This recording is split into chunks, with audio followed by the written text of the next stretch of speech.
They say love has a way of finding us when we least expect it. For Emily, a 27-year-old nurse from Boston, love came on an ordinary Tuesday morning. She was running late for her shift at the hospital, coffee in one hand, hair tied messily, when she bumped into Daniel, a young architect with a warm smile and a clumsy charm.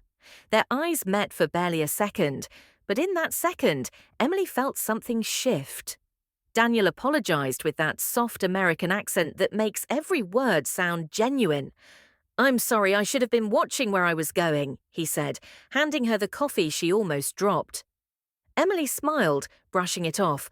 That was the start of something she thought would last forever. Over the next few weeks, Daniel and Emily kept running into each other, sometimes at the coffee shop across from the hospital, sometimes at the park near her apartment. It felt like fate was weaving them together, moment by moment. Soon they were inseparable. Late-night walks through Boston's cobblestone streets, weekend road trips to Cape Cod, and cozy Sunday mornings where the world outside didn't matter. Emily believed Daniel was different. He asked about her day, remembered the smallest details, and always looked at her like she was the only woman in the room. Her friends adored him. Her parents welcomed him with open arms.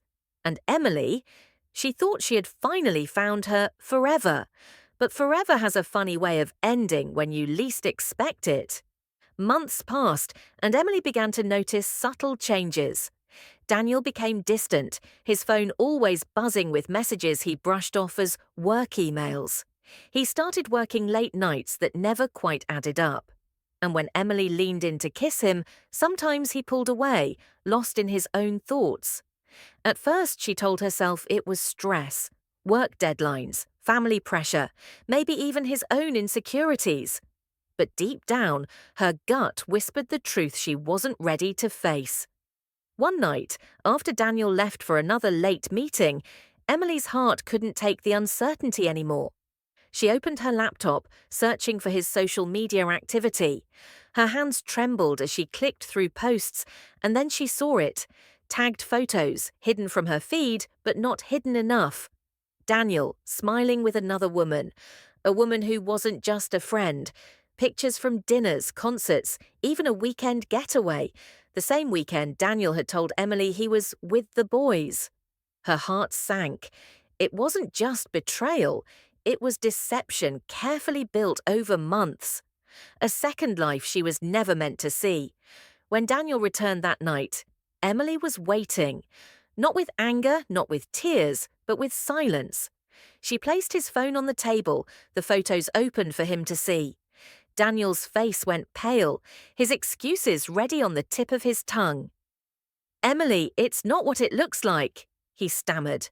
But Emily knew better. She didn't need the lies. She didn't need the promises he could never keep.